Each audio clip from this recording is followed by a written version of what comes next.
ગુજરાતના શહેરો બની રહ્યા છે સ્માર્ટ, સસ્ટેનેબલ અને વર્લ્ડ ક્લાસ.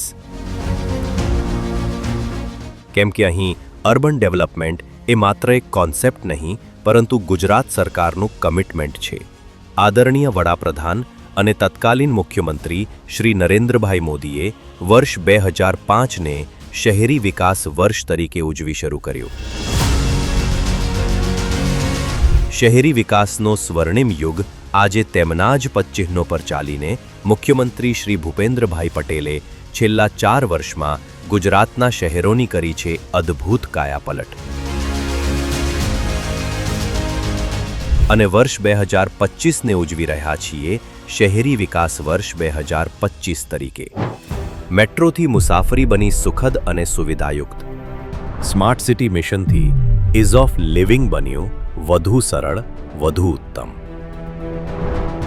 શહેરો થયા અપગ્રેડ. પ્રગતિના નવા માઇલસ્ટોન કર્યા સેટ. સ્વચ્છ ઇંધણ, સ્વચ્છ પર્યાવરણ, ઈવી કલ્ચરને પ્રોત્સાહન અને મિશન મિલિયન ટ્રીઝ જેવી પહેલથી પ્રકૃતિના જતન સાથે પ્રગતિ બની છે વધુ સસ્ટેનેબલ, વધુ વાઇબ્રન્ટ. જેનાથી સાકાર થઈ રહ્યું છે વિકસિત ભારત માટે વિકસિત ગુજરાતના અર્બન ડેવલપમેન્ટનું વિઝન.